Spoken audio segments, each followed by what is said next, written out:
Hey everyone, I'm absolutely thrilled to bring you this program. Today, we're diving into the story of one of the ancient world's most powerful yet often overlooked empires. One that stood toe-to-toe with the Assyrians and challenged even the mighty Egyptians. This is the story of the Hittite Empire, a powerful force born in the rugged mountains of Anatolia, known today as modern Turkey.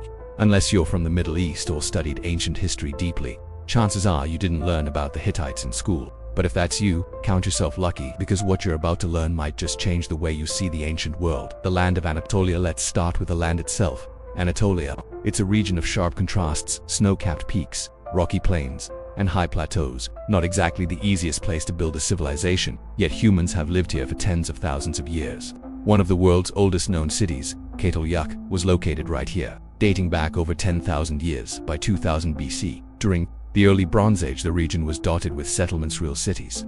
With populations over 15,000, these mountain cities were fortified with citadels and walls not quite Mesopotamian in scale, but formidable nonetheless. And why here, in such harsh terrain? One word: metals. Anatolia was rich in copper and tin, two critical components for making bronze. These mountains became a magnet for trade, attracting merchants from Mesopotamia and the Mediterranean who sought bronze, silver, and gold. The rise of kings. With trade came wealth. With wealth came ambition. Around 1800 BCE, a local ruler named Pythana of the kingdom of Kusara captured the city of Kadesh, a booming trade center with ties to Assyrian merchants. But it was Pythana's son, Anita, who would change history.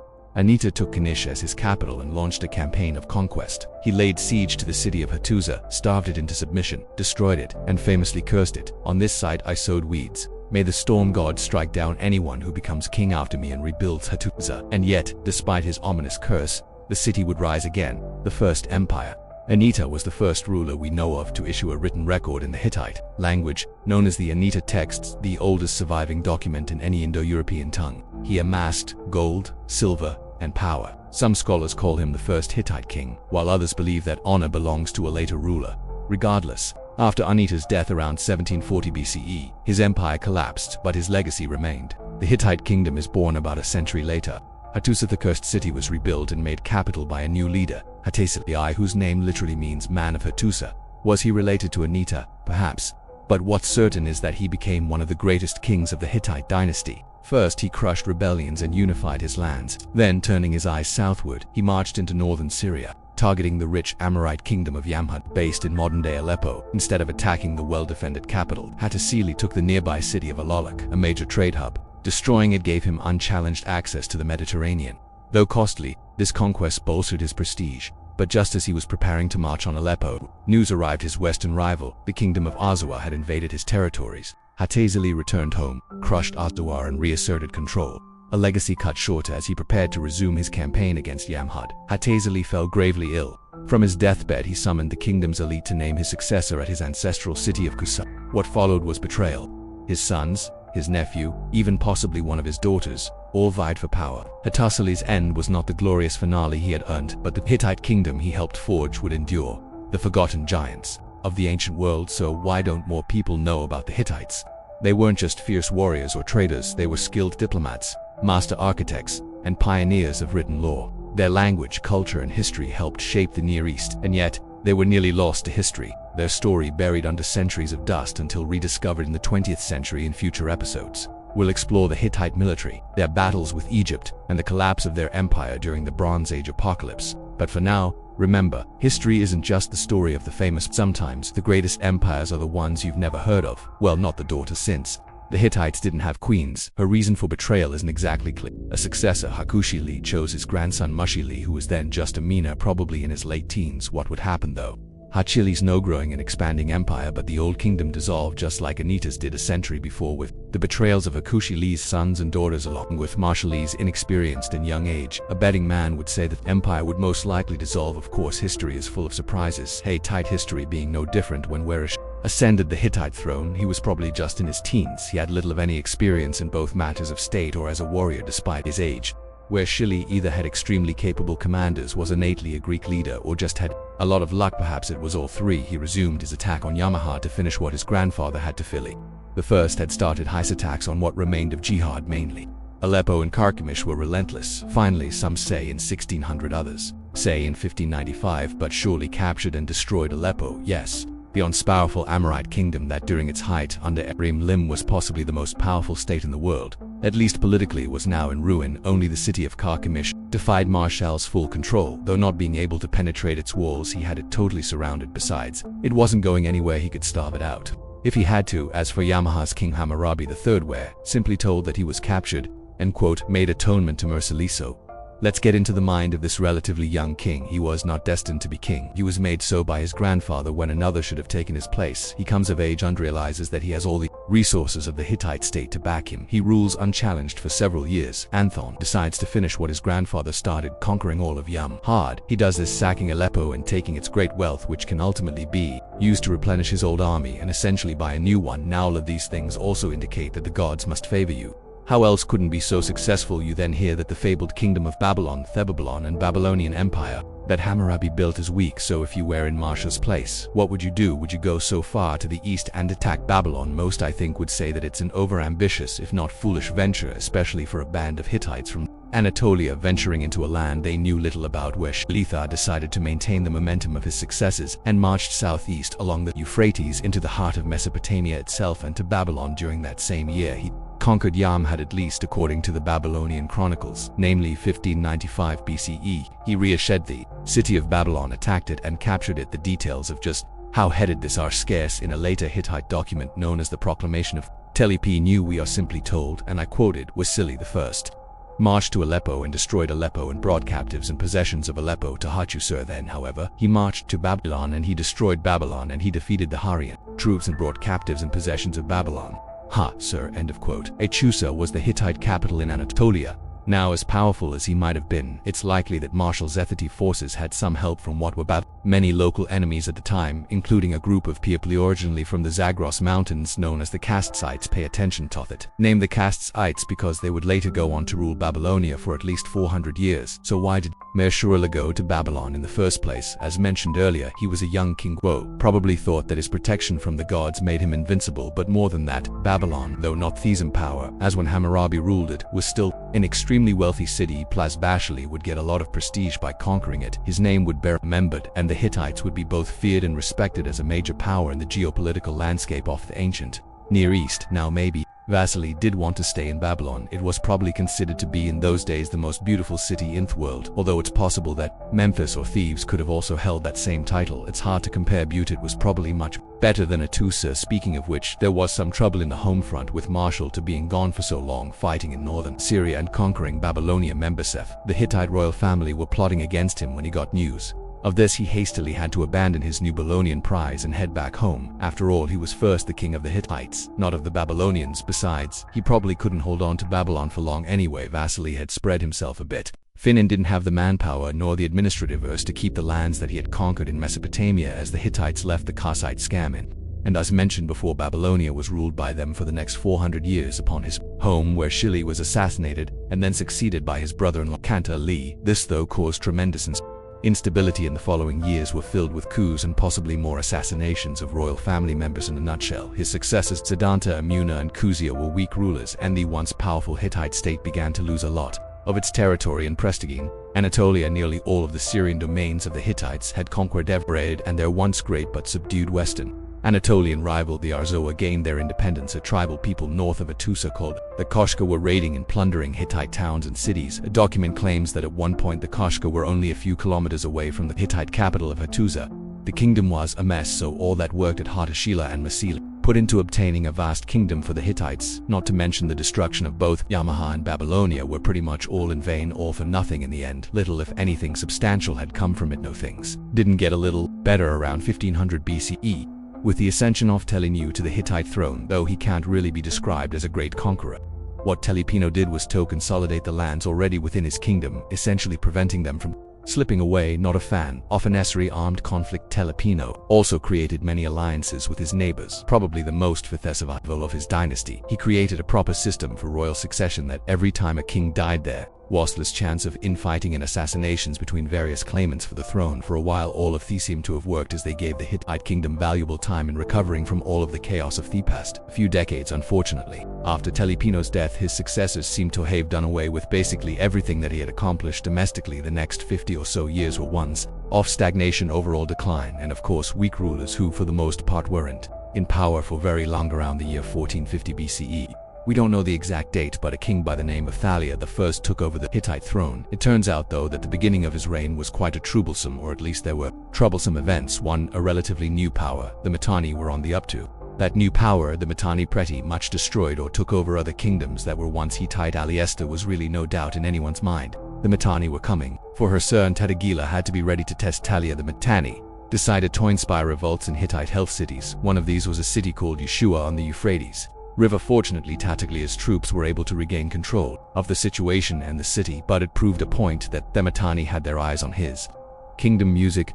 These campaigns with the Arzawa diverted them several times from their greater goals of conquering Yamaha and other lands to their southwest. Thalia seems to have learned from his ancestors' history with these people and prepared for an ARS-AMA attack from the west. When it came, he was able to crush it, which not only pacified his western borders, but when news reached the Mitanni of his victory, they decided to also stay put. Dude Hawley apparently had the gods on his side, so in Mitanni eyes it was best not to provoke him, or at least not yet after such a resounding victory. This though would not be the last time that the Mitanni would provoke the Hittites. Tatalia though was developing a reputation not just inter-region but internationally. This is probably what inclined the Egyptians to make a treaty of friendship with the Hittites during his reign. Perhaps the Egyptian pharaoh knew that eventually our armies would meet in battle, because shortly afterward Tatalia launched a campaign into Syria. This time the city of Holob, aka Aleppo, surrendered more or less without a fight and accepted Hittite sovereignty over what was once the great kingdom of Yamaha. With more wealth and resources under his belt, Thalia launched a campaign north of Syria and into Mitanni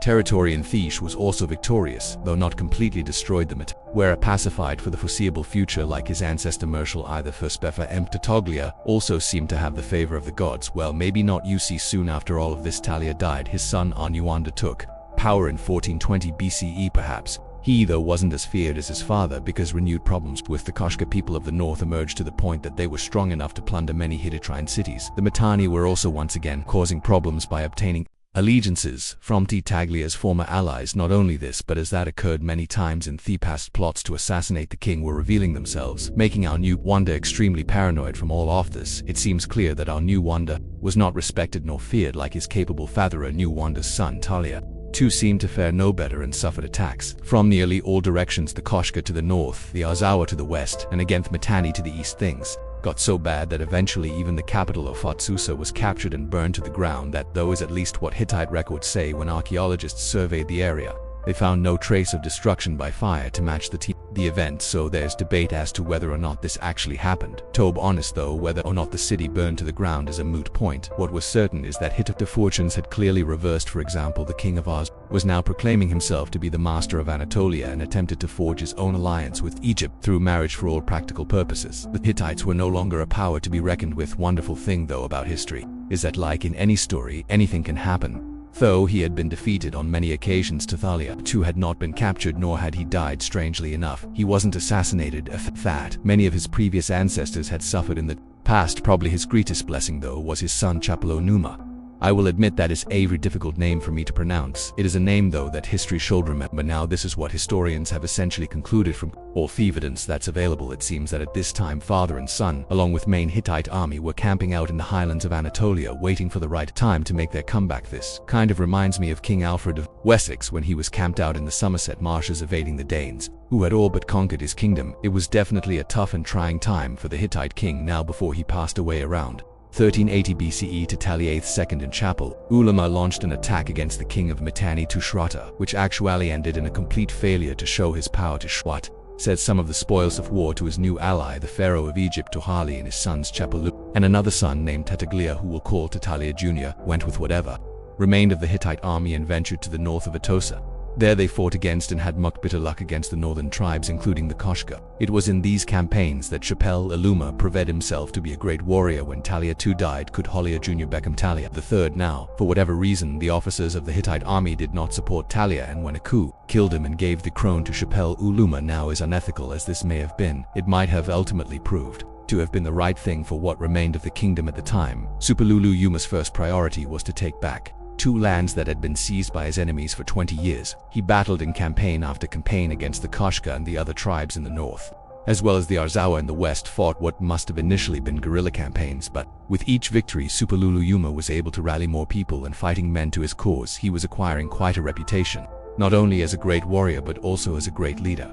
By around 1340 BCE, he had defeated his enemies as well as taken back the old Hittite landstow. The north and the west Hattusa was also his once again. However, he still had to deal with the Mitanni to the east. They could actually destroy everything that he had worked for these past 20 to 25 years, it turns out. Though that the geopolitical situation at the time favored Suppiluliuma, Egypt was now being ruled by the so-called heretic king Amenhotep IV, also known as Akhenaten. This was a king who in a sense established a monotheistic religion where he rejected all of Egypt's many gods and worshipped only Aten, the god associated with the sun. Fully focused on his god, his gaze turned away from his Mitanni and Syrian allies. Thus the Mitanni king Tushratta more or less lost. His most powerful ally domestically, Tushratta, had challenges as well as rival claimants to his throne. Now Suppiluliuma had a sort of personal grudge against Tushratta and seemed to be willing to do anything to hurt his great Mithras. He allied himself with many of these rival claimants. He made the following proposal: they did not have to swear fealty to him and become his allies, but they must not interfere with it. Mounting war with Tushratta, it seems that they obeyed his wishes because Suppiluliuma was able to venture deep into Mitanni territory that took him through Syria and possibly as far south as the mountains of northern Lebanon. Now perhaps thinking that the Hittite king had ventured too far into his own turf, which also may have given him an advantage, Tushratta attacked Suppiluliuma, was able to defeat him, and Tushratta was forced to withdraw further back into northern Syria. Suppiluliuma spent the next year harassing Tushratta forces all over Syria. At one point, Suppiluliuma even made it to the Mitanni capital of Washbukani and conquered it. Tushratta and whatever forces he had left were now on the run. Defeating the Mitanni also opened up northern Syria and the kingdoms of Holabalak, Kadesh and Amur, all which now fell into the Hittite sphere of influence. The conquest of these wealthy states gave Suppiluliuma greater abilities to both mop up what was left of the Mitanni kingdom as well as attack Egyptian territories to the south. There was, though, one Syrian state that still opposed the Hittites, Carchemish. Not only had Carchemish remained independent, but the city was also still allied with the Mitanni. The timing was also bad for Suppiluliuma because he had to return to the Hittite homeland for other matters. In his place, he dispatched his son Telnu to take out the troublesome kingdom. Will tell if he knew was able to Tarkith area surrounding it. He could not get the city of Kharkov itself to surrender. Eventually the Mitanni were able to launch a counterattack which repelled Alepnu from the area. The situation newly acquired Kadesh was also tenuous as Egyptian forces attacked there. These two problems forced Suppiluliuma to act or else lose all that he had gained in Syria. He relieved his son Telipino from taking Carchemish and instead sent him to deal with the Egyptians at Kadesh. Suppiluliuma decided that he himself would take Kamish once and for all. Again, political events seem to have fallen in favor of shipping Luluyuma. His two main enemies, the Mitanni and the Egyptians, were going through internal problems of their own.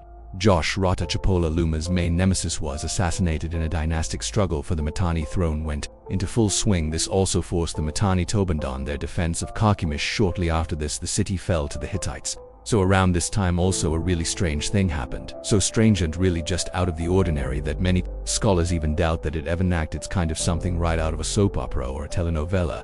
Daang, pharaoh of Egypt, took uncommon. I just died without leaving an heir. Suppiluliuma received a letter from his widow. What she wrote in this particular letter was truly stunning, and I quote, "My husband has died. I have no sons, they say.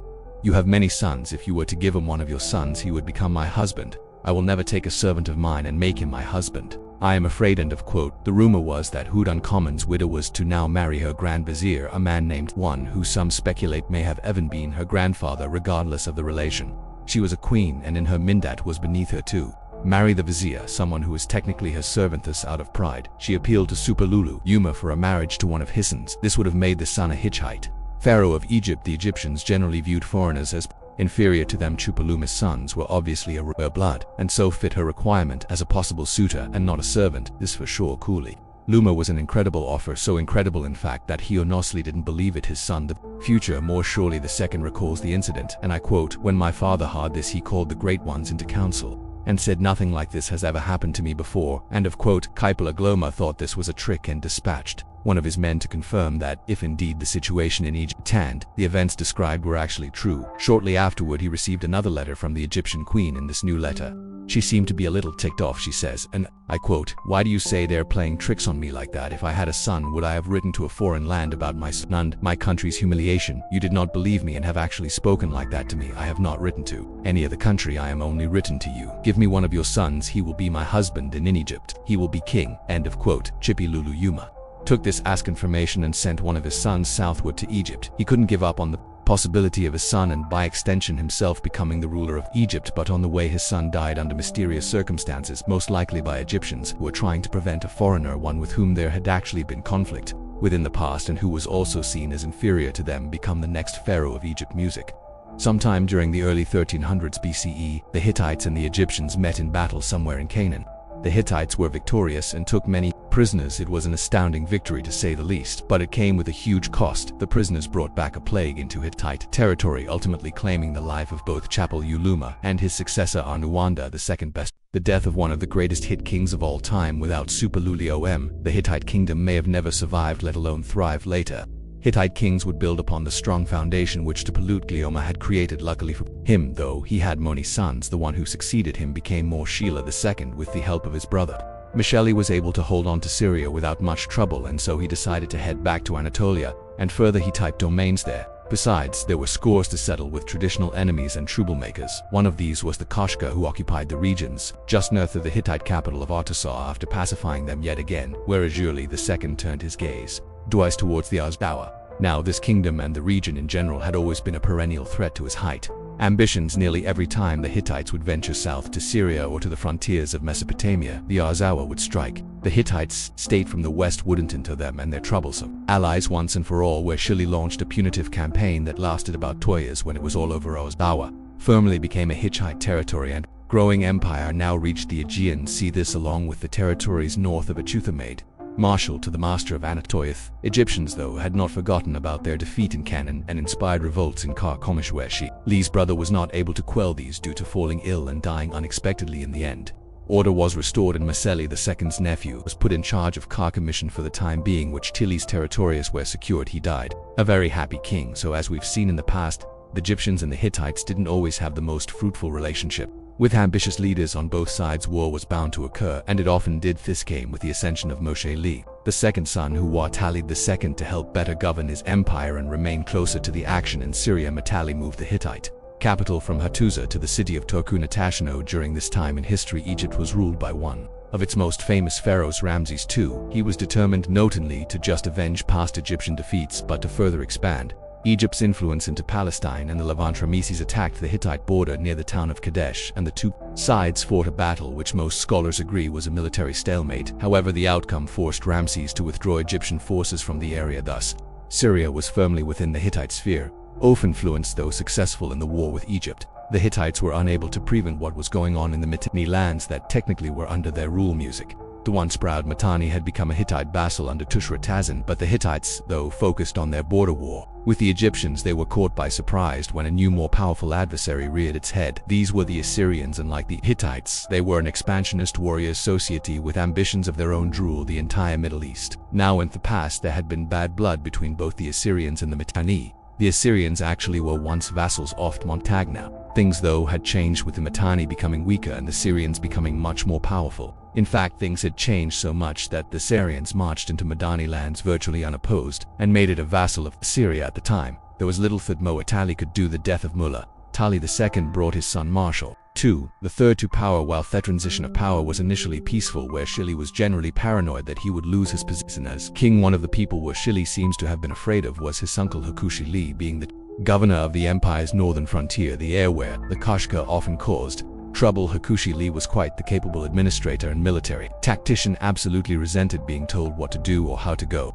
Governed by a young king with little real experience, after 7 years or so, Hakushi Li got fed up with his nephew and deposed him, and thus he became hot Shili III. So he supposed most surely the third was right to be paranoid, though arguably he himself was the cause of his own loss of war. Now one of the first things that Hut really the third did was to move the Hittite capital back. So it probably did this because it was closer to his old power base, the area to Then, where he used to govern. More than a warrior, he's better known as being a shrewd statesman. Not only did he affirm and realign alliances, but he also was skilled at playing the Assyrians and the Egyptians off of each other, all while maintaining Hittite influence in the region. Things though got a lot more dangerous when the Mitanni king, who was technically an Assyrian vassal, rebelled against Hyperverlitz.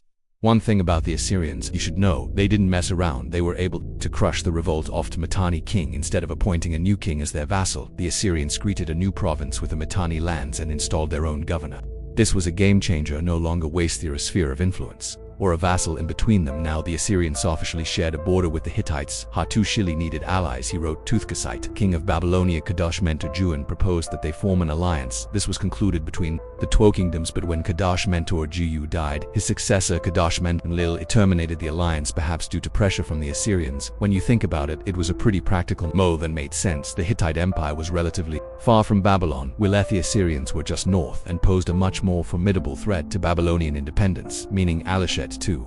Shila did the unthinkable. He initiated peace with the Egyptians and concluded a treaty with them. Hakushi Levin gave his daughter in marriage to the Egyptian pharaoh. That pharaoh, I might add, was Ramses II. It's pretty incredible that two bitter rivals became Palasith. Great Hot Russia Lee passed on, and his son too. Thalia IV took his. Now in short, this was the beginning of the end of the Hittite Empire. Tatagulia tried to rule as his father had, maintaining good relations with Egypt and avoiding an alt war with Assyria. Placed economic sanctions on Assyria, preventing them from trading with its vassals in the Levant and the greater Mediterranean. This though failed, and soon armed conflict broke out. The Syrians bested Talia's forces, and the king and his men were forced to return back to Hittite territory in disgrace. Then his cousin Karuna, who was the governor of the old temporary capital of Tarkin, Tasha, rose up in rebellion, captured the current capital of Hattusa and set it on fire. Karuna then declared himself king. Eventually Talia was able to overpower him and take back the throne. Regardless how both of these events had severely weakened his position and stature as king. Add to this the perennial rabble-rousing of the Koshka in the north and the Azawa to the west, and a new round of chaos went into full swing. One success that Talia did have was that he was able to conquer the island of Cyprus and secure its rich copper supplies. Also, Talia went on a large building spree in Hattusa, which indicates that despite political troubles and enemies all around, the Haiti treasury was still in good shape. Talia the fourth was succeeded by his son Anu-Wanda III, but he did, after a short time in office, another son, Chapel-Eluma II, then took the throne under him. Things went from bad to worse. The provinces were restless and Hittite authority was increasingly growing weak outside of the areas around Hattusa.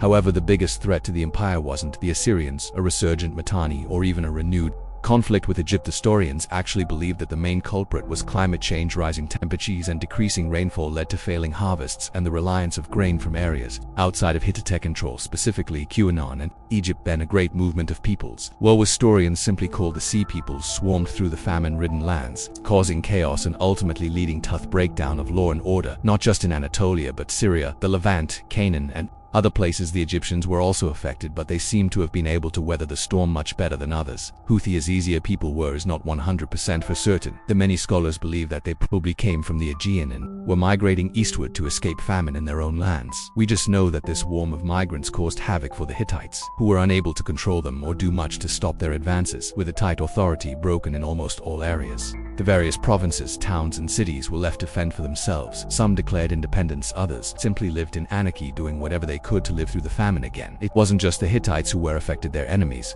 such as the Azawa Mitanni and the rebellious city-states in Syriac, as Carchemish and Halab, suffered in much the same way, and in many cases even worse. The calamity affecting the region emboldened the Koshka people to mount own last offensive on Hattusa. In this they were successful. They captured Thegrit Hittite city and put it to the torch. It's not known exactly when or how Japan Lului died, but it was likely between the years 1180 to 1176 BCE. Thus ended the empire of the Hittites. There were a powerful people while they lasted, but they didn't have the longevity or the continuity as a people or culture as, say, the Egyptians, Assyrians, Babylonians, and the other great powers of the region. What had once been the Hittite empire disintegrated into smaller petty kingdoms.